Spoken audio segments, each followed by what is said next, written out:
We are now at Redoubt Cemetery, which sits just behind the front line of 4th June. Many of the Royal Naval Division casualties from that day lie within its walls. Of the 1,900 men and 70 officers that had gone into the attack, by 12:45, there returned just some 950 men and 5 officers, most of whom were already wounded. These horrific casualties really marked the end of any further frontal assaults in the Helles sector. From now on through to the end of the campaign, it would be one of bite and hold tactics. These would become the norm, often to assist with localized tactical objectives. Any genuine hopes of breakthrough now were turned to Suvla and the August, the last real attempts to break the deadlock on the Gallipoli Peninsula. Before we finish today, however, I think it's worth us considering a number of the innovations that the Third Battle of Krithia introduced. Let's just reassess those. Firstly, that brigade machine gun barrage, almost the first time it had been used by the British anywhere, I think. An artillery fire plan, one that would include converging artillery to knock out machine gun positions, and one that would account for low ammunition and also the prevention of barrel wear.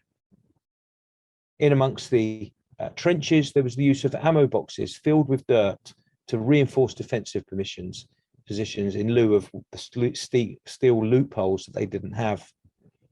That use of armoured cars, as we see here, to assist with gaps in the wire. And most importantly of all, perhaps, this planning to take only limited objectives, to bite and to hold. There was also the specialist role for these otherwise what would have been redundant cyclist companies. But are what we're really seeing here the evolution of those bite and hold tactics that would become so sort of favourable and popular later on the Western Front? In fact, all of those things above would eventually transfer across to the Western theatre. I would say that necessity was indeed the mother of all invention for those serving in Gallipoli. It's one that would put them in good stead for the remainder of the war.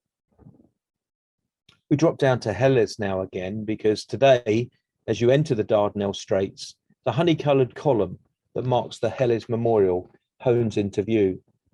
Originally, when there was still an unstable political situation in Turkey and the embers of civil war were still burning, it was believed that by the 1920s, mid-1920s, we weren't even sure if visiting the battlefields would be a feasible option.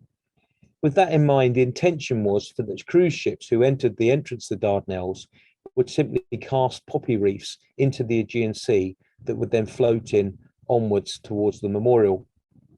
Today, with access to the battlefields far easier than it ever has been, you can't help but be struck by the panels and panels of names that this memorial contains.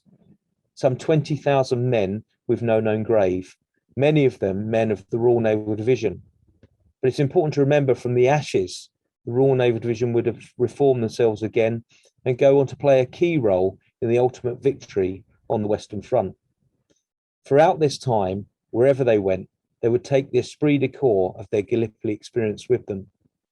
Equally, that experience, one that forced innovation through adversity, continues to intrigue me, intrigue us, and many people who study the Gallipoli Campaign, which is as relevant today as it was over a century on.